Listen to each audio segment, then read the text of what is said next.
बिस्मिल्लाहिर्रहमानिर्रहीम।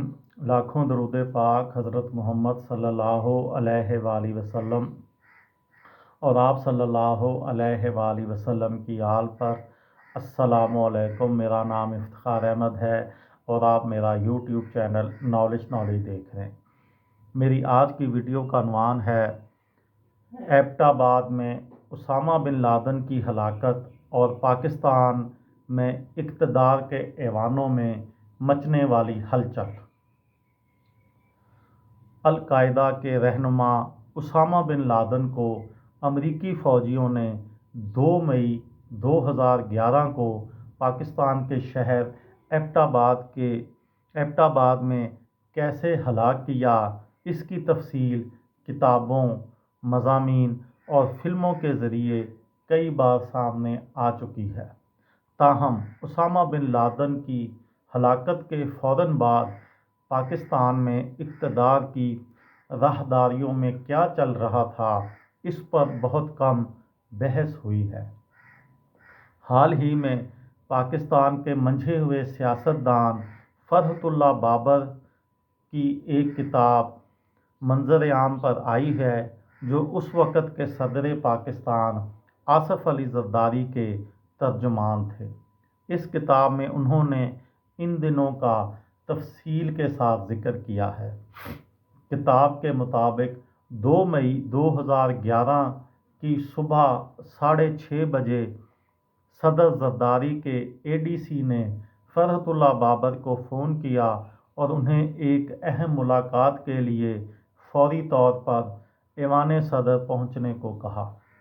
फ़रहतुल्लाह बाबर लिखते हैं कि सदर आम तौर पर दोपहर को दफ्तर पहुंचते थे। ये कदरे अजीब था, मुझे इतनी सुबह फ़ोन किया गया। मुझे एहसास हुआ कि कुछ गड़बड़ है, लेकिन मुझे अंदाज़ा नहीं हो पाया कि वो गड़बड़ क्या है और कहाँ हो सकती है।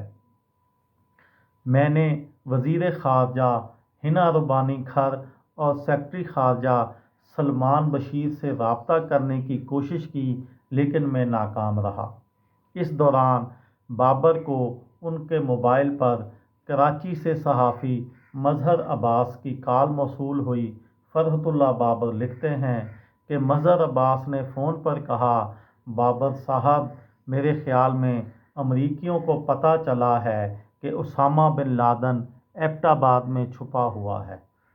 ये अल्फाज सुनते ही मुझे पहली बार एहसास हुआ कि ये मीटिंग इतनी सुबह क्यों बुलाई गई है। इसके बाद फ़रहतुल्लाह बाबर को मालूम हुआ कि सदर के एडीसी स्क्वाड्रन लीडर जलाल ऐवान सदर से वापसी के बाद से जाग रहे थे। उन्हें सुबह 2:30 बजे मालूम हुआ था कि एबटाबाद के करीब एक हेलीकॉप्टर गिरकर तबाह हो गया है। पाकिस्तानी फ़ज़ाइया के पायलट के तौर पर चंद सवालात ने उन्हें हैरान कर दिया। पहला ये कि एबटाबाद जैसे पहाड़ी इलाके में इतनी रात गए हेलीकॉप्टर क्यों उड़ रहा था। दूसरा, फ़ज़ाइया के रुकन के तौर पर वो जानते थे कि पाकिस्तानी पायलट्स को रात के वक्त हेलीकॉप्टर उड़ाने से मना किया गया है। स्क्वाड्रन लीडर जलाल ने खुद से सवाल किया कि अगर ये पाकिस्तानी हेलीकॉप्टर नहीं था तो किसका हेलीकॉप्टर था। वो परेशान होकर वापस अपने दफ्तर चले गए। सुबह के 3 बज रहे थे। उन्होंने पाकिस्तानी फ़ज़ाइया में अपने राब्तों को फ़ोन करना शुरू कर दिया। वो सदर के अमले में पहले शख्स थे जिसके इल्म में ये आया कि ये वाक़या किस कदर संगीन नौइयत का था। ये थी मेरी आज की वीडियो। किसी दोस्त को, किसी भाई को, किसी बहन को फ़ायदा हो तो मुझे दुआओं में याद रखिएगा। दिल दिल पाकिस्तान, जान जान पाकिस्तान। अस्सलामु अलैकुम।